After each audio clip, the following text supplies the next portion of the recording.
صحیح بخاری اور مسلم کی حدیث ہے کہ آپ صلی اللہ علیہ وسلم کی طرف ایک شخص آیا جس نے آپ کو سلام کیا اور پھر نماز پڑھی، اور جب وہ واپس آیا تو آپ نے اس کو کہا کہ تمہاری نماز نہیں ہوئی۔ دوبارہ جا کے اس نے نماز پڑھی، پھر آپ نے یہی فرمایا کہ تمہاری نماز جاؤ جا کے دوبارہ پڑھو، تمہاری نماز نہیں ہوئی، اور تھرڈ دفعہ پھر اس کو یہی کہا کہ تمہاری نماز نہیں ہوئی۔ تو اس شخص کو پھر بعد میں آپ نے سمجھایا کہ اس کی نماز کیوں نہیں ہوئی، کیونکہ وہ بہت جلدی میں اور تیزی میں نماز پڑھا تھا۔ تو آج میں اسی طرح کے کچھ مسٹیکس کے بارے میں بات کرنا چاہتا ہوں۔ سب سے پہلی چیز یہ کہ جب بھی آپ رکوع میں جائیں تو میک شور کہ آپ کی کمر جو ہے وہ بالکل سیدھی ہو اور زمین کے ساتھ پیرلل ہو۔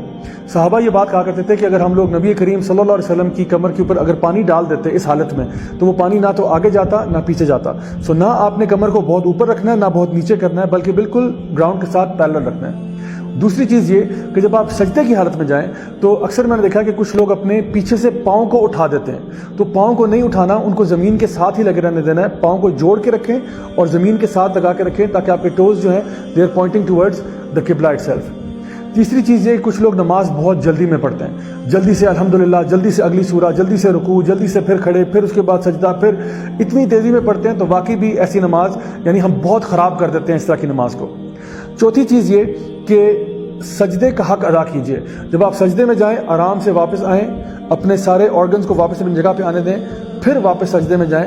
کچھ میں نے لوگوں کو دیکھا کہ وہ سجدہ کرتے ہوئے لٹرلی اس کو میں کہتا ہوں ڈبل ٹیپ کرتے ہیں، ایک دفعہ دو یعنی فوراً جا کے جس طرح زمین کے اوپر ٹکر مار کے دوبارہ ٹکر مار کے واپس، اس طرح نہیں کرنا، سجدے کا بھی پورا حق ادا کریں۔ And last but not the least, اکثر ہم دیکھتے ہیں کہ لوگ جو ہیں وہ سن 1945 سے لے کے آج تک سبحان اللہ سورہ فاتحہ کے بعد سورہ اخلاص ہی پڑھ رہے ہیں۔ تو پلیز اپنے نالج کو تھوڑا سا انکریز کریں، زیادہ سے زیادہ صورتیں یاد کریں تاکہ ان کو آپ نماز میں پڑھ سکیں، تاکہ آپ کی نماز زیادہ سے زیادہ خوبصورت ہو سکے۔